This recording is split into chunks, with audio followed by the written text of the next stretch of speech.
Joo, eiköhän täällä Ilkossa ole rakennettu ihan tarpeeksi. Mä luulen, että esimerkiksi tää metsä, pieni pläntti, mutta kyllä on hyvä säästää. Ilkon kurssikeskus. Ja se on, vaikka mitä kivaa toimintaa tänne voisi keksiä. Sä ihmiset voit tulla lepäämään ja nauttimaan luonnosta. Kahvilla, olisiko mitään? Miettii, kuinka täälläkin on nähty todella paljon noita liito-oravia. Pitää olla käytävät kunnossa, pystyy liito-oravatkin hyppiin puusta puuhun. Joo, ei todellakaan näihin maisemiin mitään jäätäviä kerrostalokomplekseja.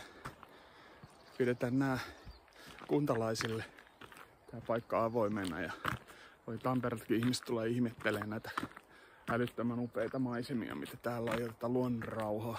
Tekee meinaa mielenterveydelle hyvä. Heti laski syki meinaa varmaan puolella, kun tulin tänne käppäileen tänne mettään ja sitten tänne seurakuntakeskukseen Ilkkoon. Jos mut valitaan kuntavaaleissa, niin näitä maisemia, seurakunnan maisemia, ei todellakaan tuhota. Varsinkaan rakenneta mitään järjettömiä, jäätäviä, älyttömiä kerrostalokomplekseja tänne. Pilataan samalla niistä tuovilla hulevedeillä toi kaunis Pitkäjärvi, jota jätin just äsken katsomassa.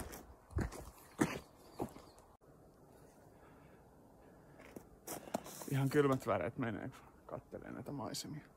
Ja todellakin ollaan ihan tässä Tampereen ja Kaukajärven rajalla. Ei uskois.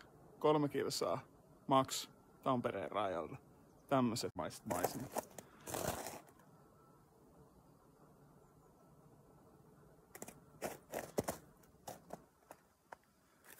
Semmonen juttu vielä. On ehdolla Kangassalan vihreitten riveissä Kangassalan kuntavaaleissa. Eli nyt keväällä. Ei muuta kuin äänestämään. Ja äänestää Markus Ahonen.